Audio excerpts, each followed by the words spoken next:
Hi, this is Llyn Hunter, Llynhunter, and today we're going into number 6 of my writer's block. This is a sketchbook that is literally looks like a block of wood. They don't make these anymore, which is a shame. I cut quite a few of them before they stopped making them. But the reason why I love this is because it's 368 pages, and I made a rule for this particular sketchbook. I draw on this side, and I write on this side primarily so I can put my hand down, my wrist down, and I can draw this way. And then this, it doesn't really matter what my handwriting per se looks like on this side so much. So I've saved this side for the pictures and this side for the writing. And a lot of times it's like there are a lot of pages where I've written things in the back, and then I started drawing. And this is what I'll do is sometimes I'll make the picture relate to whatever I've written on the page, and sometimes it's like something just all came into my head. Like, simplicity is always best. I should have used a period instead of an exclamation mark. and here I'm not being simplistic, and I just did this nice little drawing. And the thing is that this particular drawing complicates this, but it doesn't always. And that's kind of my rule for this particular sketchbook. And I always have about, probably 10 different sketchbooks running at a time. I haven't touched this one in about 4 months, and I just realized that. So it's like, okay, I haven't done a video on it in over a month or so, and I need to start finishing this book up. It's time to finish this book up and get on to another one. In which case I'll start doing like a page a day again, and I just stop for a while. And sometimes that's the way sketchbooks go. I have sketchbooks that are just for figure drawing, or I have sketchbooks that I have different themes, and sometimes I want to open a new sketchbook, and so I might not do more than 1 or 2 sketches in that sketchbook a year because I've got so many sketchbooks going. But it just gives me an excuse to stop, and a place to draw, and a place that, sketchbooks kind of combine all your drawings in one place.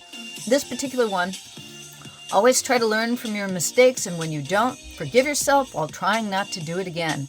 A lot of times I'm giving myself advice in my sketchbooks, and I don't follow my own advice. I'm really bad about following my own advice. Sometimes I wish I'd do it better. Recognizing a problem won't solve it, but awareness will at least put you on the path to attempt to fix it. And I wrote this first, and I like doing little free guys that have no purpose at all, dust bunnies and things like that. And just like this guy is just a character, walking across a tightrope carrying a chicken. Why? No reason. Again, not always does this page relate to this page. And it's just giving myself advice a lot of times, things that come to my head. Knowledge power only if you can actually use it. That one was definitely, this is my reminiscence of our fearless leader currently blowing up the White House, or the Capitol building, which is very appropriate right now considering what he's doing to the White House without anybody's permission. I'm rather upset about that. The White House is a national monument, and he didn't get Congress's permission. He didn't get anybody's permission to put a ballroom on the White House. And that thing has been more or less intact since Dolly Madison, was it the War of 1812 when it got burned down? Anyways, good advice here. Know thyself. Just playing with letter forms.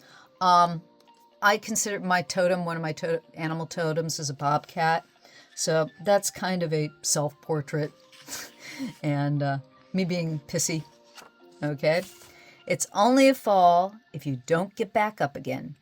In that case, the one above, it's just a stumble. And that's me telling myself, it's never a fall. It's like another one that I really love is that you can only not fix something if you're dead. But anyways, this was Take a Break for Cripe's Sake. I was still working on Animaniacs at this point, and I was working like crazy, and I used my sketchbooks to escape. A lot of times if I'm working really, really hard, I'll always have a sketchbook on the side to just, okay, I need to stop what I'm doing and just get going again.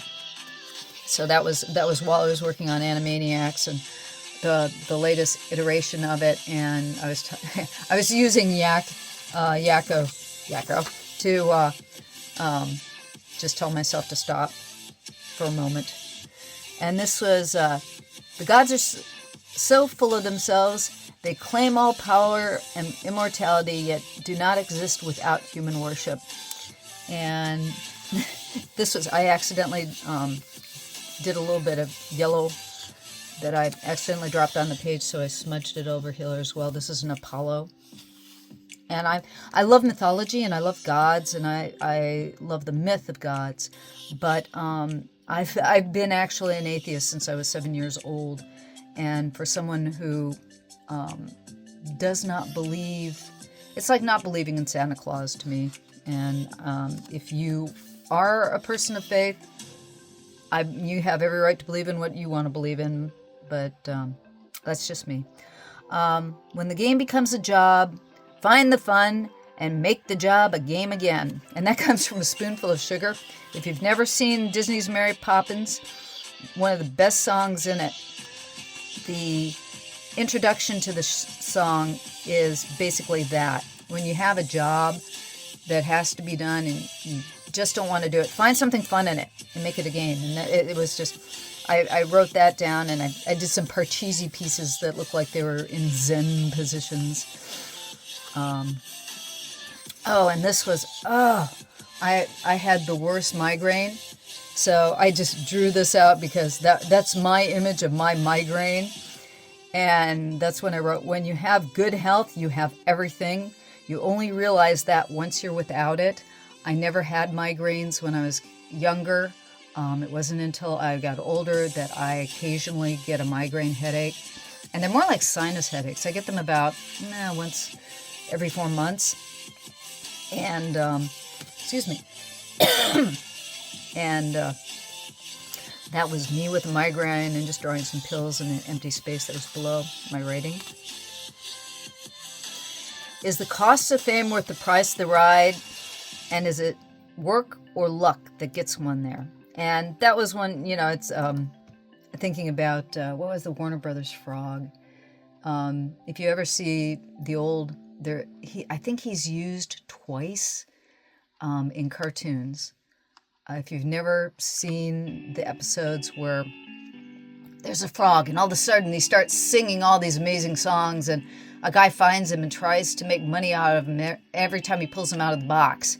He's just a frog. One of the best Warner Brother animations ever done. But again, it's like, I'm not really famous, but I was given 33 years of a career in animation. And it's a kind of fame and not a kind of fame. And some people get to the top in all kinds of fields, and you go, is it because you worked real hard to get there? Or is it because of who you know more than what you know? And sometimes I think it's more luck than anything else. Oh, my Lord. This was done 3/19/2022, and we're here now in 2025. So this was 3 years ago that I did this. And this is Putin. And I was just, when he invaded the Ukraine. Russia's bombing the Ukraine into dust, and I'm drawing silly cartoons safe in the USA. One power-hungry madman has decided to turn the entire world upside down. Billions will suffer because of one man's hubris. And when I say billions will suffer, it's not just the Ukraine that's suffering. It's Poland. It's all the countries around there. What he's done in the Middle East, what we've all done. It's like we're living in weird times, really weird times. And that was 3 years ago. Okay. This is a fish that I started drawing based on a fish that I saw in Mad Magazine when I was probably 6 years old. And I have been drawing that fish for just about ever. And on this page it says, it amuses me when artists talk about developing a style. You don't develop a style, you are a style. Everything an artist sees and experiences becomes a part of that so-called style. It comes out in every brushstroke, pen line, in every mark an artist makes. Growing into a style is becoming a person, and the style will change as the artist changes. And I'm a real big believer in that, because I have a lot of different styles. It's like I will change my style as to what I'm feeling that day, what I want to convey in an illustration, what's the purpose of the drawing I'm using. And if you're in animation and you're working regularly in animation, you have to be a chameleon. You know, nowadays they look for in your portfolio and try to look for your drawing style. And it's like, no, when I'm working in animation, I am trying to look like the style of the show. I'm not trying to do my style. I'm trying to do everybody else's style.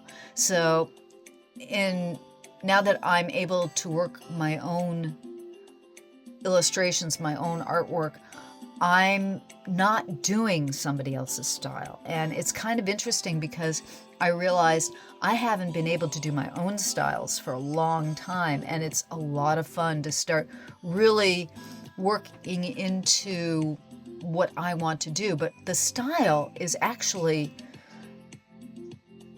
my personality. So your style will change with your personality and what you love. This is a poem, Reflection. How many sketchbooks have I filled? How many sketchbooks haven't I filled? How many drawings left undone, words left unsaid, dreams unfinished? Always so afraid to step forward while running ahead blindly, thinking there will always be time, and yet time is running out. Or is it? How much time do I have? How much time do I get? Wasting too much time worrying and not enjoying the game. And that's, I think, all of our lives in general. I do that a lot. I write poems as well while I'm doing these books. And it's just over here, again, this was written one day, this was drawn another. Life is amazing except for the fear. I love this drawing. You know, when I do something really quick and funny, it's really great. This little guy down here is like, oh God, he's going to eat me. Or maybe he's not going to eat me. We don't know. He might be his best buddy for all we know, for all this little guy knows. But I wrote this first, and I definitely did this drawing to go with the life is amazing except for the fear, because honestly, I swear to you, as artists, we're always afraid of getting the next job, paying for the roof over our heads, whether somebody's going to like or not like what we do. It's like, if you could just not think of, the stuff that bugs you. Getting older doesn't mean getting wiser. Absolutely true. This guy was, do a wizard. That was one of the things with this. But yeah, it doesn't get him any smarter, wiser. And, hubris is the worst thing you can have in your life. One day will never come unless you make it come today. And I'm a big one for everybody procrastinates. Everybody puts something on the back burner. And I'm as good as anybody else about constantly putting stuff on the back burner. And this was just, I was thinking, okay, do something, anything. Do a Cerberus, do a three-headed dog. Cerberus is one of my favorite. He's the creature that guards the gate of hell. In Harry Potter, he was the creature that guarded the gate to the Sorcerer's Stone. Nothing like a three-headed dog, a giant three-headed dog to boot. Oh, and this is, if you've never seen Little Shop of Horrors, go to your YouTube, pull up a version of it on YouTube. One of the most delightful stage plays ever done. And I never can remember the name of the man-eating plant, but it's like, doing man-eating plants is a fun thing to do. Sometimes when we get just what we want, it's a good thing. And sometimes it isn't. It's all a matter of wanting the right thing, which often is not easy to do. And like I said, I keep giving myself advice. And on that one, I'm gonna stop this particular iteration of this sketchbook. I have a funny feeling it's going to take me at least 10 versions to go through this whole thing. I'm keeping this going because I definitely want to get it recorded of what's all in the sketchbook. I've scanned it, and when I get done with drawing in the sketchbook, I am going to pass it on to one of my friends. And I've done that. This is my third version of the sketchbook. I've handed the other two, I've sent to friends who are artists, and I plan to do that with this one too. And that's what I do with some of my sketchbooks. Some of my sketchbooks I keep. Some of them are for writing in and passing on. And that's what I'm hoping to do with this one. But I'll record what I've got. And that's why I'm doing this. So you can see some of the things that I draw. And I can have a memory hole for it as well. Thank you for stopping by. This is Llyn Hunter, LLYNHUNTER. Please like and subscribe. Ugh, did I do that well? Please like and subscribe, and I will be back next week with something else. Thanks again for your time. I really appreciate you stopping by. Bye-bye.